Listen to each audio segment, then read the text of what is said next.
Assalamualaikum warahmatullahi wabarakatuh. Bismillahirrahmanirrahim. Alhamdulillahirabbil alamin. Wassalatu wassalamu ala asyrafil anbiya'i wal mursalin sayyidina wa maulana Muhammadin wa ala alihi wa sahbihi ajma'in, amma ba'd. Alhamdulillah, kita masih diberikan kesempatan oleh Allah untuk mempelajari ilmu-ilmu yang di dalam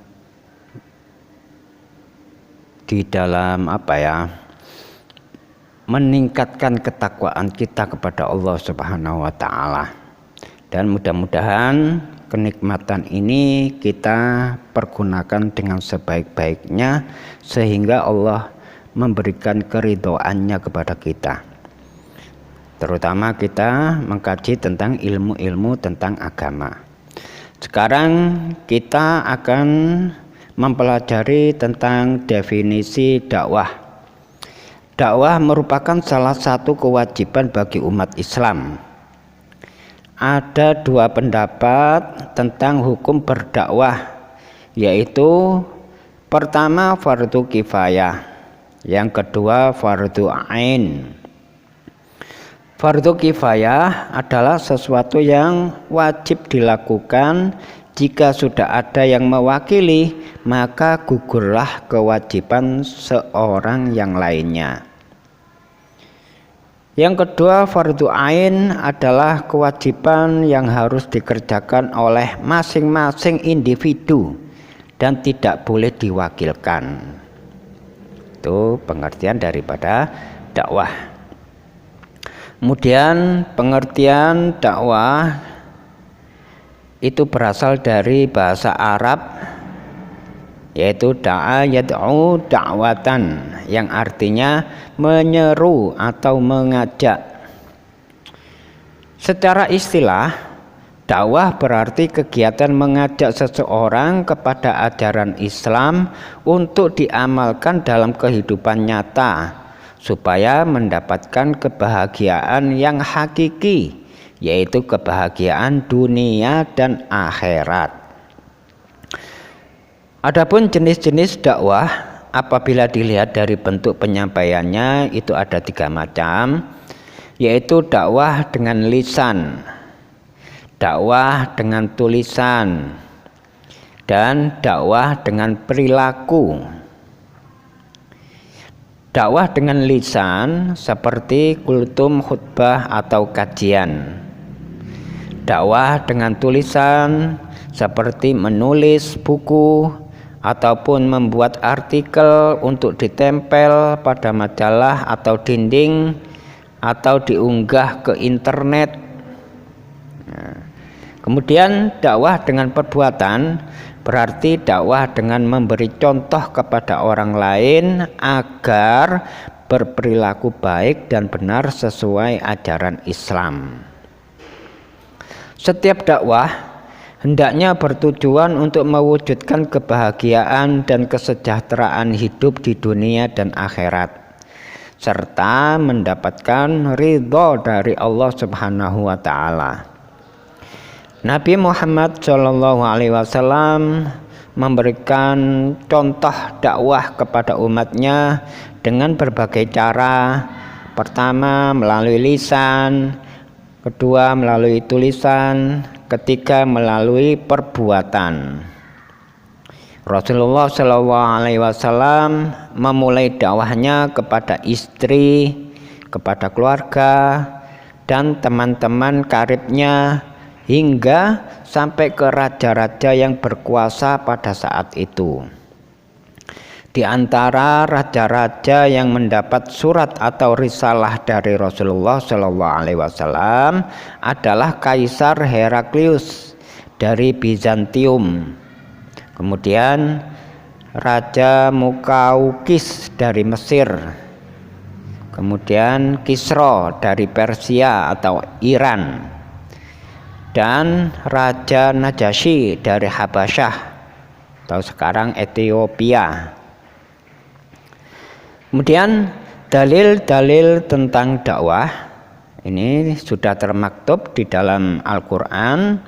Di antara perintah dakwah yang disebutkan oleh Allah dalam Al-Qur'an, di antaranya yang pertama, wal takum minkum ummatun yad'una ilal khairi wa ya'muruna bil ma'rufi wa yanhauna 'anil munkar wa ulaika humul muflihun.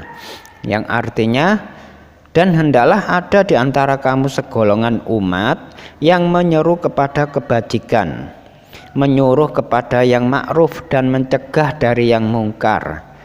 Merekalah orang-orang yang beruntung. Al-Quran surat Al-Imran ayat ke-104. Di dalam ayat yang lain ada di surat An-Nahl ayat 125 yang berbunyi, ud'u ila sabili rabbika bil hikmati wal mau'izatil hasanah wajadilhum billati hi ahsan inna rabbaka huwa a'lamu biman dhalla an sabilihi wa huwa a'lamu bil muhtadin. Yang artinya, serulah manusia kepada jalan Tuhanmu dengan hikmah dan pelajaran yang baik, dan bantahlah mereka dengan cara yang baik. Sesungguhnya Tuhanmu dialah yang lebih mengetahui tentang siapa yang tersesat di jalannya, dan dialah yang lebih mengetahui orang-orang yang mendapatkan petunjuk. Al-Quran surat An-Nahl ayat ke-125.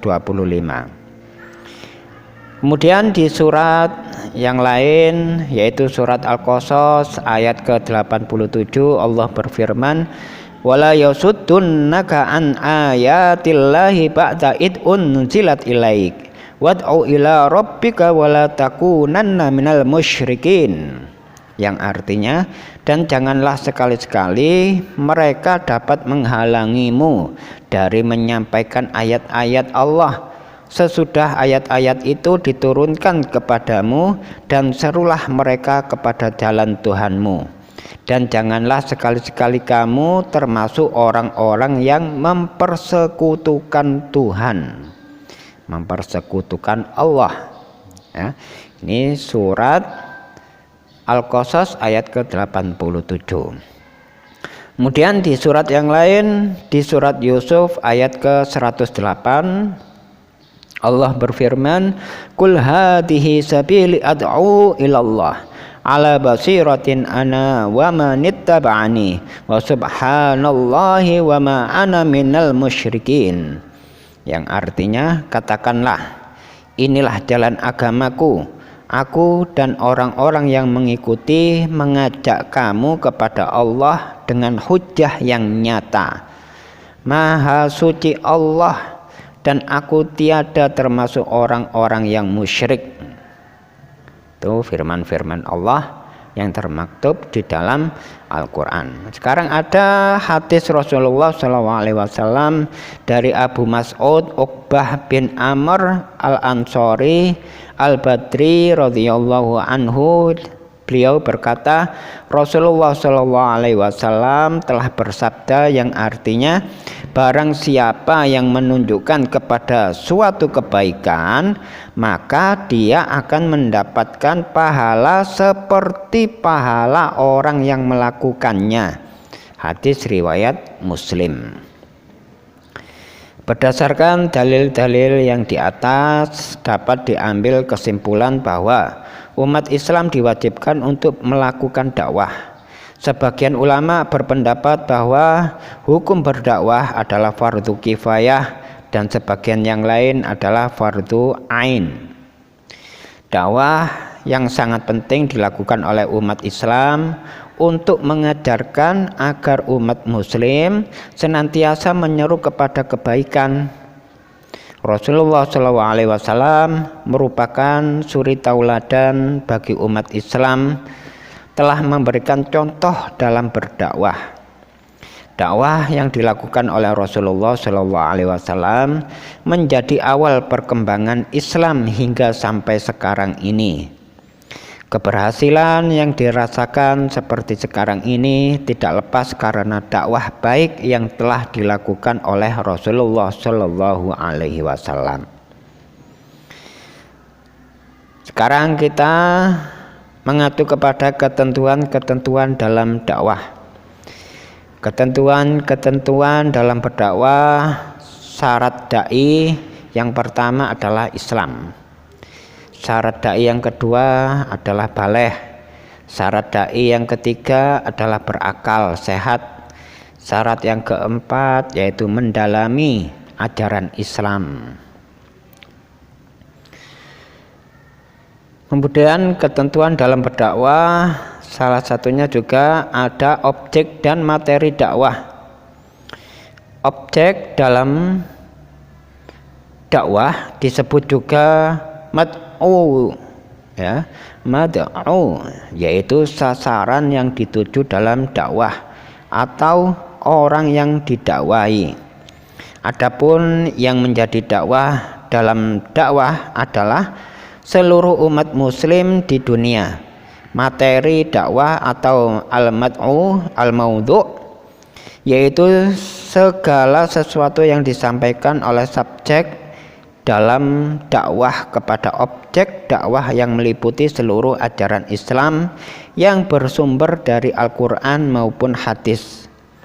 Secara umum, materi dakwah mencakup 4 hal, antara lain akidah atau keyakinan, kemudian syariah atau hukum, kemudian akhlak atau tingkah laku, serta muamalah atau hubungan sosial.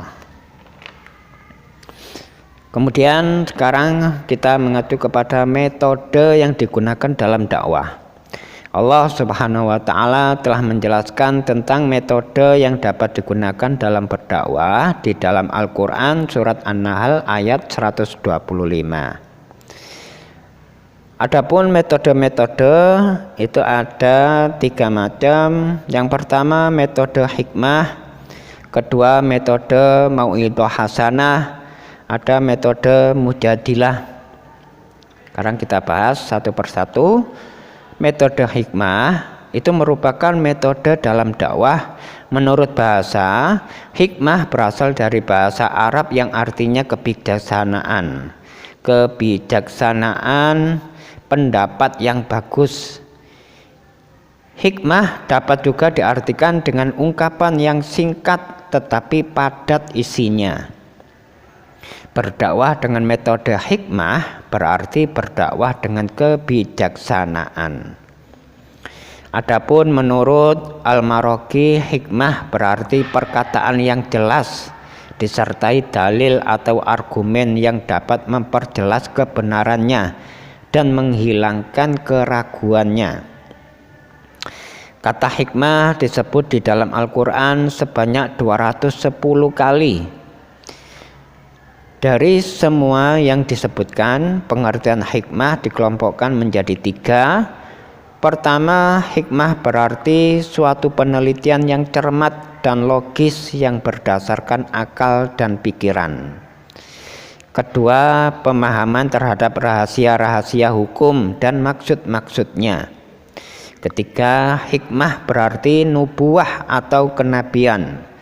Berdasarkan pengertian-pengertian tersebut, dapat ditarik kesimpulan bahwa berdakwah dengan metode hikmah berarti berdakwah sesuai dengan situasi dan kondisi yang ada, dengan cara yang mudah dan bijaksana sehingga tercapai pada tujuan yang dikehendaki. Itu metode hikmah. Kemudian metode mau'idhah hasanah. Mau'idhah dakwah yang mau'idhah hasanah adalah berdakwah dengan mau'idhah hasanah berarti berdakwah dengan nasihat yang baik. Metode mau'idhah hasanah dilakukan dengan cara memberikan nasihat, memberikan pengajaran, serta keteladanan yang baik terhadap masyarakat luas. Metode mau'idhah hasanah sangat efektif digunakan di berbagai kalangan, baik anak-anak, remaja, dewasa, bahkan yang sudah berusia tua.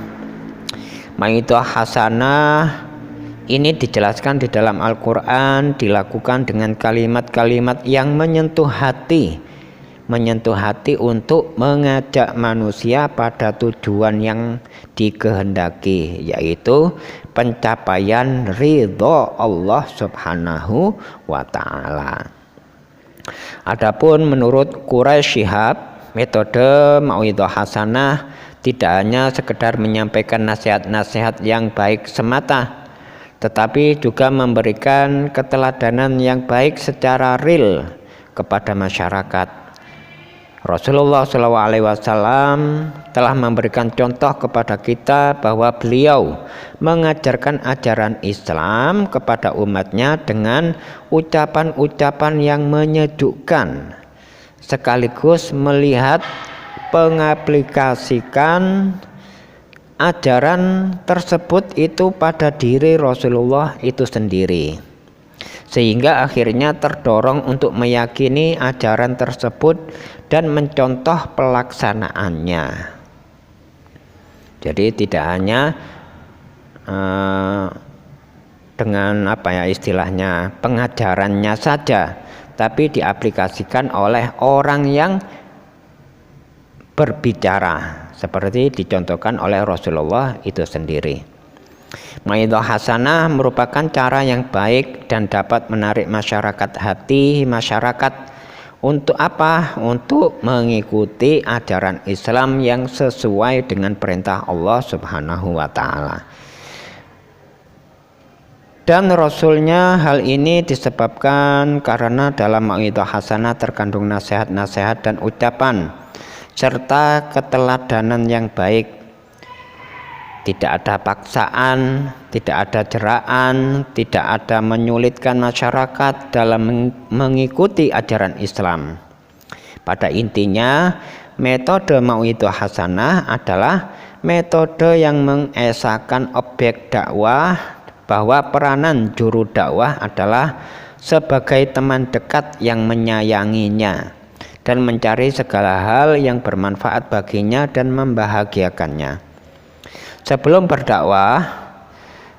mendakwahkan Islam kepada orang lain, hendaknya seseorang dapat mengajak dirinya sendiri dalam berbuat kebaikan.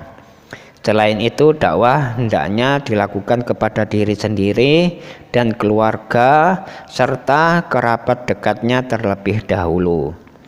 Adapun hal penting yang lain yang harus dipahami adalah bahwa nasihat harus disertai pula contoh yang konkret. Dengan begitu masyarakat akan dapat menerima dan mengikutinya. Dengan kata lain, nasihat yang disampaikan tidak hanya berbentuk teori saja, tetapi juga dipraktekkan secara langsung. Itu metode mau'idhah hasanah. Sekarang metode mujadilah. Metode dakwah yang ketiga adalah wajadilhum, yang artinya bantahlah mereka. Metode ini disebut mujadalah, yang artinya perdebatan atau diskusi.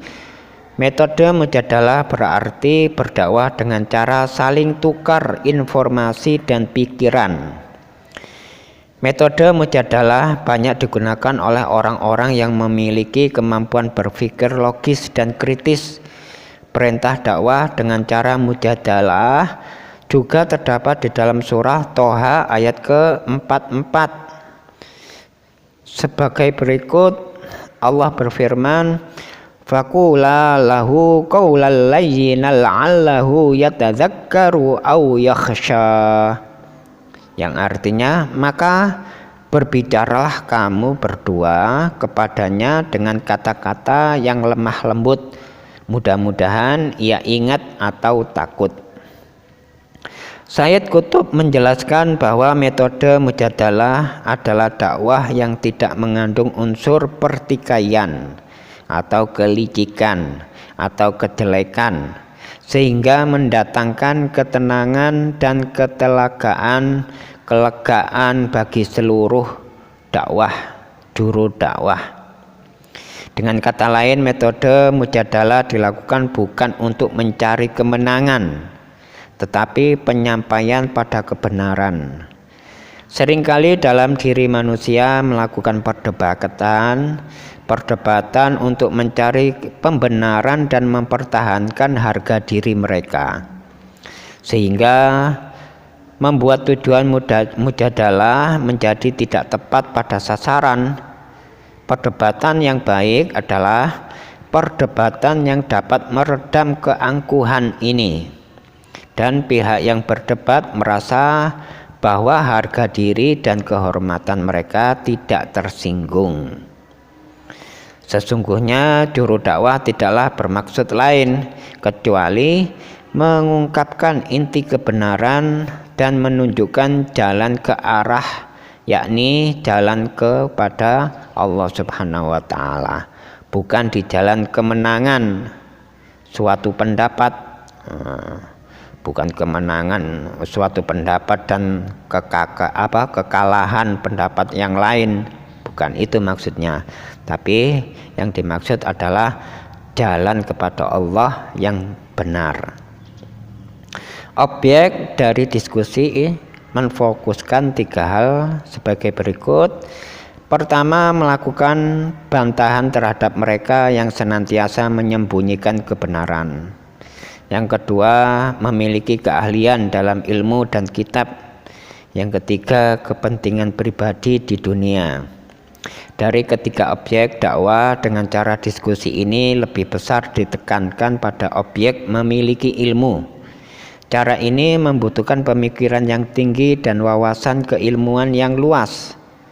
Sebab Al-Quran menyuruh manusia dengan istilah ahsan atau dengan cara yang terbaik. Kemudian jidal disampaikan dengan ahsan yang terbaik, menandakan jidal mempunyai 3 macam bentuk, ada yang baik, ada yang terbaik, dan ada yang buruk. Dalam berdakwah, kita dianjurkan untuk menggunakan metode hikmah, kebijaksanaan, mau'idhah hasanah, dan jadil atau perdebatan yang baik. Dalam berdakwah tidak ada unsur pemaksaan, karena tujuan dari dakwah itu sendiri adalah mewujudkan kebahagiaan dan kesejahteraan hidup di dunia dan di akhirat. Setiap dakwah hendaknya bertujuan untuk mewujudkan kebahagiaan dan kesejahteraan hidup di dunia dan di akhirat, dan mendapatkan ridho dari Allah Subhanahu wa Ta'ala. Nabi Muhammad SAW mencontohkan dakwah kepada umatnya dengan berbagai cara, melalui lisan, secara lisan, secara tulisan, dan secara perbuatan. Nah, inilah yang dapat kita kaji kali ini. Insya Allah kita akan bertemu lagi di video yang berikutnya. Mudah-mudahan bermanfaat bagi kita semuanya.